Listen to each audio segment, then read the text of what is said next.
Hi, I'm Jessica Warren. Well, he was diagnosed in 2013 with an optic glioma, which sits right on the pathway of the vision and everything like that. So we heard it was inoperable at first. So we did chemo for a good year and a half. But the headaches he was having with the tumor were just ridiculous. So we sent tons of MRI discs everywhere. I think we sent out 11 to these top-notch, hospitals, and the only one that really responded to us was MD Anderson in Texas. We talked to the surgeon about what was going on, and his first words to me were, "I can help you."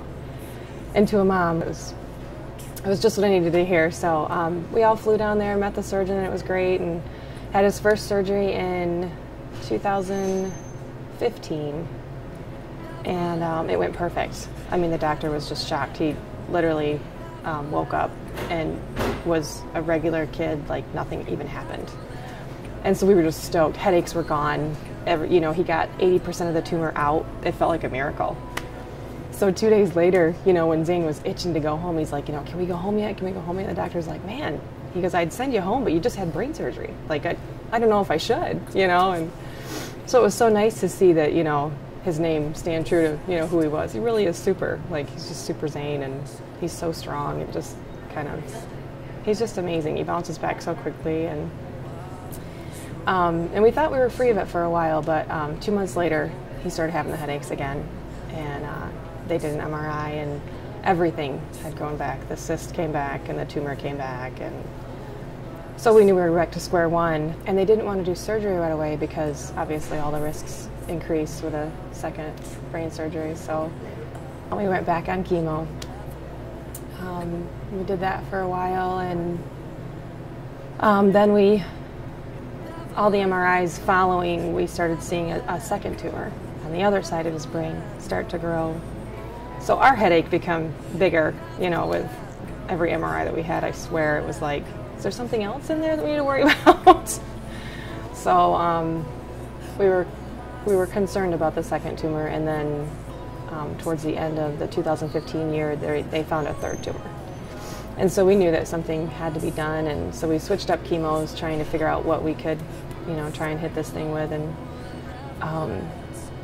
nothing just seemed to be working. It just didn't really seem to. I mean, it would slow it down for maybe one time. Like, they do 3-month MRIs, and the first MRI after the new chemo, it looked like it was stable, and then the second MRI would be, nope, it's growing again, and then sure enough, 2016, the headaches came back, and you could just tell that he was, dealing with the same chronic pain that he'd been dealing with for, this is 4 years now that we've been dealing with the headaches and stuff. So we were super bummed, and the cyst actually had gotten to a size that was bigger than when we first went in for our brain surgery, and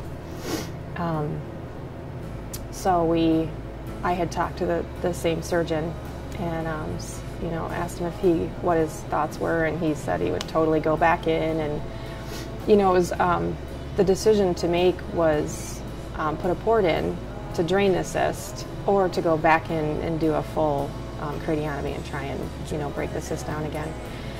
And that was a hard choice to make, because it's like, put your kid under all the way and go back in, all the risks that are involved, or just make a little incision and put a little port in, and we can drain it anytime it starts to grow. And we really just felt like God was telling us to go to Texas, and I thought, man.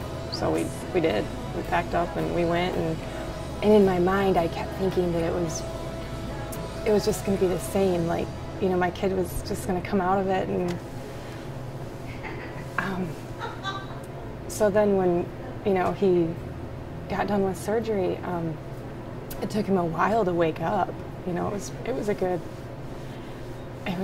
a good day or so until he actually woke up and started talking to Jake and I, and when he talked to us, it was, we couldn't understand what he was saying, and through all that, we figured out that the whole left side of his body he couldn't really move it at all, and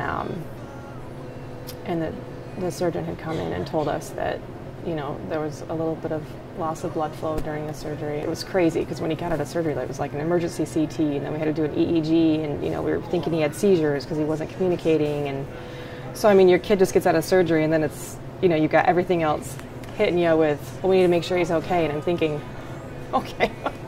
It just was such a change from, him coming out clean as a whistle last time to, then looking at this and going, what in the world? So then the surgeon told us that we'd have to, come to an inpatient rehabilitation center, and that was hard. Zane's, he's just so active. He loves to ride bikes, and, you can't keep him down for more than 15 minutes, reading a book or watching a show, it just doesn't work for Zane.